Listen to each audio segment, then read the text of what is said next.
Trump is back as the US president, लेकिन अब कहानी सिर्फ दीवारों तक नहीं है, अब कहानी उससे कहीं ज्यादा आगे बढ़ चुकी है। ट्रंप ने आते ही अप्रैल 2025 में इंपोज कर दिए चाइना के ऊपर 245% के टैरिफ इंपोज कर दिए, यानी इतना हाई टैरिफ इंपोज कर दिया चाइना के ऊपर। और अब अगर आप ये बैठे सोचते हैं कि ये तो चाइना और अमेरिका की लड़ाई है, इसमें पाकिस्तान का, बांग्लादेश का या इवन इंडिया का क्या कसूर है और हमें कोई फर्क नहीं पड़ता, यहीं पर आप गलत हैं। इसका डायरेक्ट इफेक्ट आपके ऊपर पड़ता है। कैसे पड़ता है? Will explain all of that in this video today. और आज ये समझेंगे कि ये टैरिफ की कहानी है क्या, ट्रंप ये सब कुछ क्यों कर रहे हैं, चाइना ही को सिर्फ असर क्यों नहीं पड़ेगा, हमारे घरों तक इसका असर आएगा और हमें करना क्या चाहिए। So without much do, let's start.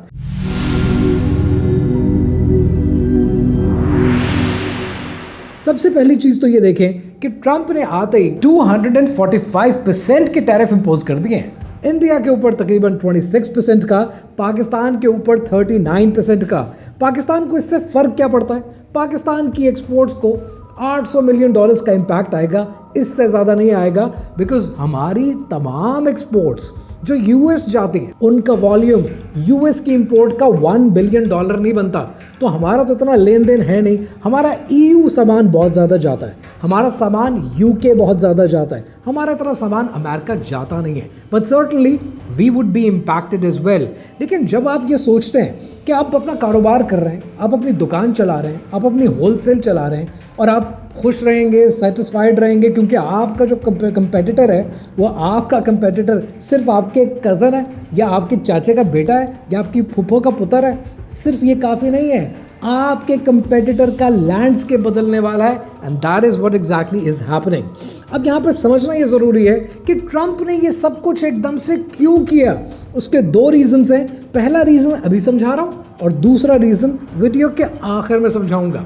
पहला रीज़न ये कि अमेरिका वो मुल्क है जिसके ऊपर दुनिया में सबसे ज़्यादा कर्जा है।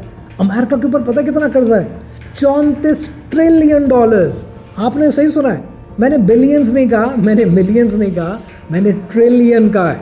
चाइना दुनिया का वो पहला मुल्क है जो सबसे ज़्यादा कर्जा देता है अमेरिका को। अभी कहानी कैसे चलती है थोड़ा समझे। $34 ट्रिलियन का जो कर्जा होगा उसके ऊपर हर साल कोई इंटरेस्ट की पेमेंट्स भी होंगी। ये जो इंटरेस्ट की पेमेंट्स हैं ये $700 बिलियन से ज़्यादा की जाती हैं। और ये जो इंटरेस्ट की पेमेंट है ये अमेरिका की 14% है इकोनॉमी का, यानी जितना वो जीडीपी प्रोड्यूस करते हैं 14% वो कर्ज़ों की सर्विसिंग में देते हैं, डेट सर्विसिंग में इतना पैसा देते हैं। अब अमेरिका के पास इतना पैसा है नहीं कि हर दफ़ा इतना कर्जा देते रहें, कर्ज़ों के ऊपर इंटरेस्ट देते रहें। अमेरिका इस इंटरेस्ट को कम करना चाहता है। अब यहाँ पर आपका एक सवाल आएगा, तो इंटरेस्ट को कम करें ना, टैरिफ क्यों इम्पोज कर रहा है? You need to understand this thing. होता क्या है, अमेरिकन कंपनीज अपना सामान चाइना से बनवाती हैं ताकि सस्ता मिले, चाहे वो एप्पल का आईफोन है या एप्पल का लैपटॉप है या कोई भी चीज़ है, वो चाइना में जब मैन्युफैक्चर होती है तो सस्ती पड़ती है। चाइना ये प्रोडक्ट्स उठाकर जब अमेरिकन कंपनीज को बेचता है ताकि वो अपने कंज्यूमर को बेचें, तो बदले में डॉलर्स आ जाते हैं चाइना के पास। चाइना की हुकूमत वो डॉलर्स अपने पास रख के RMB दे देती है अपने मैन्युफैक्चरर्स को कि खाओ खेलो कूदो, हमारे पास डॉलर्स पड़े हुए हैं। अब ये जो डॉलर्स हैं ये चाइना क्या करता है? ये डॉलर्स चाइना इन्वेस्ट करता है अमेरिका के बॉन्ड्स के अंदर, यानी एक इंस्ट्रूमेंट है ना अमेरिका का। जब अमेरिका को पैसे चाहिए होते हैं अमेरिका बॉन्ड्स इशू करता है ताकि मेरा बॉन्ड बिकेगा, मुझे डॉलर्स मिलेंगे, मैं मुल्क चला लूँगा और इन बॉन्ड्स के ऊपर मैं इंटरेस्ट पे करता जाऊँगा। चाइना ने सबसे ज़्यादा कर्जा दे रखा है अमेरिका को इन बॉन्ड्स की सूरत में, और बदले में अमेरिका को फिर इंटरेस्ट देना पड़ता है। अमेरिका इस सिलसिले को रोकना चाहता है। वो रोकेगा कैसे? कि तुम्हारे पास से जो कुछ मेरे पास आता है इंपोर्ट के नाम पर, मुझे नहीं चाहिए, मैं इसको रोकना चाहता हूँ। तो रोकने के लिए चाइना के ऊपर 245% के टैरिफ इंपोज कर दिए हैं। अब यहाँ पर समझने वाली बात यह है, क्या ये मुमकिन हो पाएगा? चाइना इतना टैरिफ एक्सेप्ट करेगा? क्या चाइना बदले में टैरिफ इंप्लीमेंट नहीं करेगा? चाइना ने 125% का रेसिप्रोकल टैरिफ अमेरिकन प्रोडक्ट्स पे इंप्लीमेंट कर दिया है। अब होगा क्या? अब होगा ये कि ट्रंप इस पॉलिसी को चलाते रहेंगे। 90 दिन का प्रोसेस है, निगोसिएशंस होंगी, सारे मुल्क आपस में मिलकर बैठेंगे और कहीं ना कहीं कहानी सेटल डाउन हो जाएगी। बट जस्ट इन केस कहानी सेटल डाउन नहीं होती, कुछ ना कुछ टैरिफ तो इम्पोज होगा। तो अब चाइनीज मैन्युफैक्चरर क्या करेंगे, दैट्स पॉइंट नंबर 2, और ये समझना आपके लिए बहुत ज़रूरी है। मैं यहाँ पर आपको एक स्क्रीनशॉट दिखा रहा हूँ, ये अलीबाबा का जेनेरिक स्क्रीनशॉट। आप किसी भी सेलर का कोई भी स्क्रीनशॉट उठाकर देख लें। मैं अभी एक सेलर का दिखा रहा हूँ, अभी थोड़ी देर में आपको एक और सेलर का दिखा दूंगा कि ये अपनी एक्सपोर्ट्स कहाँ कहाँ करते हैं। कोई सेलर है जो कहता है कि मैं 20% नॉर्थ अमेरिका में दे रहा हूँ, मैं 30% दे रहा हूँ, मैं 40% दे रहा हूँ, मैं 15% दे रहा हूँ। अब जब इन मैन्युफैक्चरर्स को चाहिए कि वो अपना सामान अमेरिका में बेचें, लेकिन अमेरिकन मैन्युफैक्चरर या अमेरिकन कंपनीज वो सामान लेने को तैयार नहीं होंगी। क्यों? क्योंकि पहले वो सामान ₹1 का मिलता था, अब उसके ऊपर 245% ड्यूटी इम्पोज हो गई है। तो मेरी कोशिश होगी बीइंग एन अमेरिकन बायर कि मैं अपने यूजर्स के लिए, कंज्यूमर्स के लिए चाइना से ना लूँ, क्योंकि ये अमेरिका पहुँचते पहुँचते, जिसको उर्फ आम में कहते हैं ना, पहुँच बहुत महंगी पड़ेगी, तो उसको पहुँच बहुत महंगी पड़ेगी। अब वो यही सामान दुनिया के किसी और मुल्क से ले लेगा। अगर वो चीज़ दुनिया में कहीं और बनती होगी तो वो अपनी सप्लाई चेन को रूट करेगा। इंडिया चला जाएगा, बांग्लादेश आ जाएगा, पाकिस्तान आ जाएगा, अफ्रीका चला जाएगा, साउथ अमेरिका चला जाएगा, फ्रेट भी कम पड़ता है वहाँ से, तो वो अपने रास्ते निकालेगा। चाइना की इकोनॉमीज़ को काम कम मिलेगा, फैक्ट्रीज़ को काम कम मिलेगा, इकोनॉमी बैठना शुरू हो जाएगी, लेकिन अमेरिका सेफ होना शुरू हो जाएगा। That is what's happening. लेकिन अब ज़रा सोचो 1 मिनट के लिए, आप चाइना के वो मैन्युफैक्चरर हैं जो अपनी फैक्ट्री चलाता था, अमेरिकन कंपनीज़ को माल बना के देता था, पाकिस्तान इंडिया में भी देता था। अब वो क्या करेगा? जब वो ये देखेगा कि मेरा 25% डेंट लग चुका है मेरे सामान में, मुझे 25% रिटर्न्स नहीं आ रहे जो अमेरिका से आते थे, अब वो क्या करेगा? अब वो ये सामान बेचने के लिए दुनिया की नई मंडियां ढूंढेगा। और वो नई मंडी कौन है? वो आप हैं, इंडिया, पाकिस्तान, बांग्लादेश, क्योंकि आपके साथ बरादराना ताल्लुकात हैं। आपकी मंडी में, आपकी मार्केट्स में अब चाइना करेगा डंपिंग। जब चाइना डंपिंग करेगा, उस लॉस को कवर करने के लिए जिसको यूएस में हो चुका है, उस लॉस को कवर करने के लिए जब आपके मुल्कों में डंपिंग करेगा, तो ज़रा सोचो, आप तो पहले ही चाइना से सामान लेकर बेचा करते थे, तो क्या आप अफोर्डेबल होंगे? आप अफोर्डेबल नहीं रहेंगे। That would be a big dent towards your business. इसको कहते हैं इकोनॉमिक्स में डोमिनो इफेक्ट। जब डोमिनो इफेक्ट में चाइना हिट होगा तो बदले में आपकी इकोनॉमी भी हिट होगी। अब साथ ही साथ यहाँ पर एक और बात भी समझें, वो दूसरी बात ये कि पाकिस्तान में, इंडिया में, बांग्लादेश में बेशुमार ऐसे प्लांट्स चल रहे हैं, बेशुमार ऐसी फैक्ट्रीज हैं, बेशुमार ऐसे बिजनेसेस हैं जिनका कोई ना कोई रॉ मटेरियल चाइना से आता है। अब चाइना उन लॉसेस को पूरा करेगा।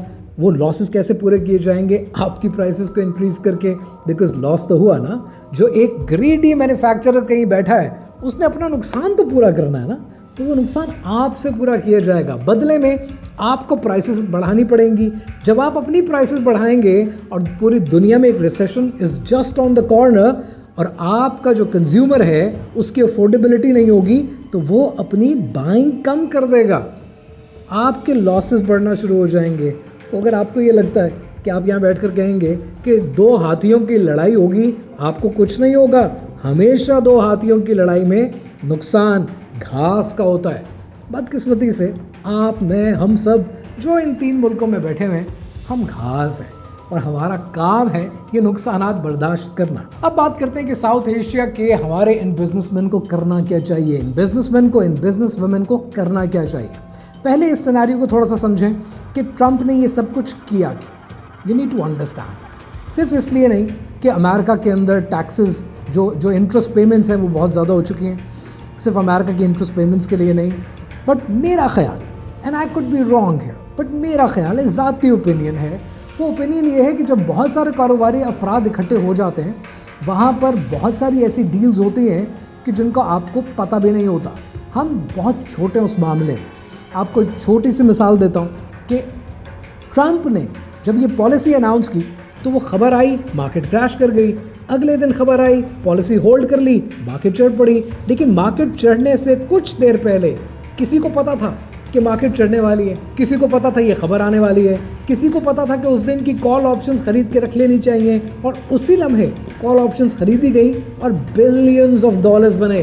This is the highest and the biggest case of insider trading with in the US, और SEC इसकी इन्वेस्टिगेशन कर रहा है। आम तौर पर ऐसी इन्वेस्टिगेशन रिपोर्ट्स का जो रिजल्ट आता है वो 5 साल बाद आता है। बट समझने वाली बात यह है कि इन्वेस्टिगेशन किसने करनी है, वो भी तो इंसानों ने करनी है ना।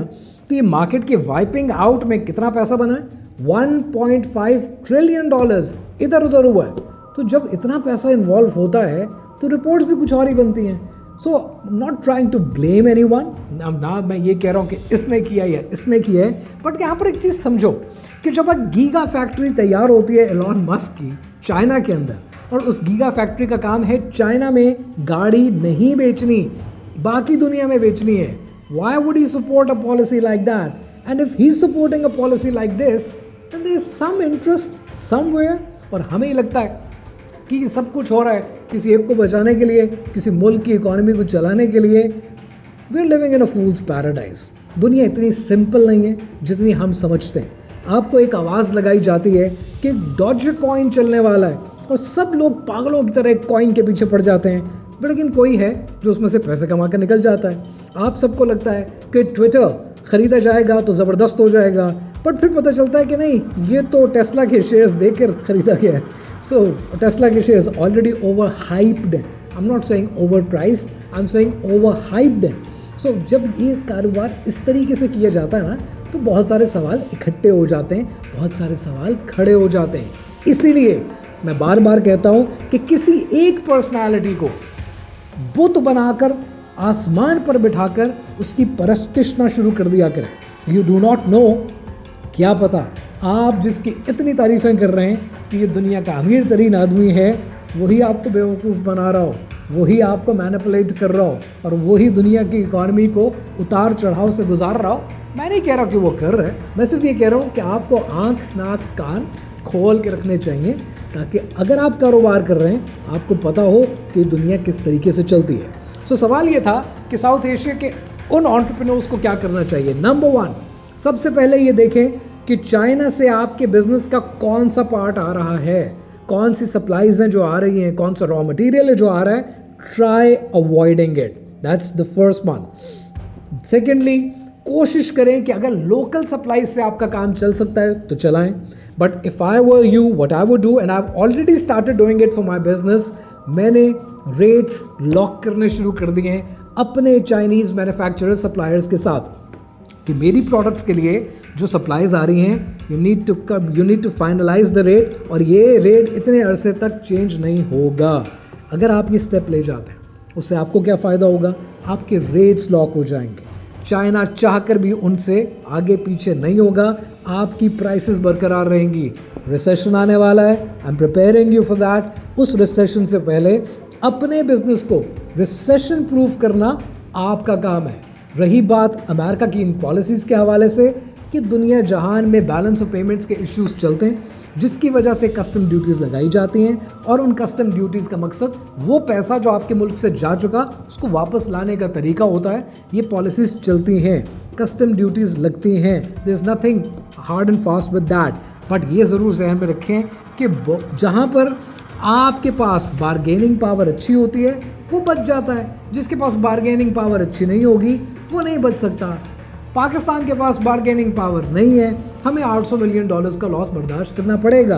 एप्पल के पास बारगेनिंग पावर थी, लिहाजा एप्पल ने दोनों ममालिक को बिठाकर, चाइना को भी और अमेरिका को भी, ये इंश्योर कर दिया कि ये ड्यूटीज़ एप्पल के फ़ोन्स, एप्पल की प्रोडक्ट्स पर इम्प्लीमेंट नहीं होंगी। वजह, क्योंकि चाइना जितना कुछ भी एक्सपोर्ट करता है यूएस को, उसकी सबसे बड़ी वैल्यू प्रोपोजिशन में सबसे बड़ी एक्सपोर्ट इज़ आईफोन। और अगर आईफोन और स्मार्टफोन्स इफेक्ट हो गए तो सोचो $1000 का आईफोन जो चाइना से निकलेगा, क्या $3500 का अमेरिकन कंज्यूमर ख़रीदेगा? एप्पल को पता है नहीं ख़रीदेगा। तो एप्पल के पास दूसरी ऑप्शन क्या है कि $1000 का आईफोन 3500 का बेचने के बजाय सिर्फ अमेरिकन यूज़र का पैसा ना बढ़ाए, वो आईफोन के पैसे पूरी दुनिया में बढ़ा दे। तो क्या हम जो यहाँ बैठे हुए हैं, हम आईफोन के पैसे अमेरिकन कस्टमर के लिए सब्सिडाइज करने चाहेंगे? हरगिज़ नहीं। Apple knew about that and Apple made a policy. Apple ने दोनों ममालिक को बिठाकर अपने लिए एक रास्ता निकाल लिया, because they had the bargaining power. आप जो पाकिस्तान में, बांग्लादेश में, इंडिया में बैठे हैं, आपके पास ये बार्गेनिंग पावर नहीं है। लिहाजा आपको क्या करना है, आपको अपने सप्लायर से नेगोशिएट करना है, आपको अपने ब्रांड की कहानी सॉलिड करनी है, आपने अपने बिजनेस को रिसेशन प्रूफ करना है।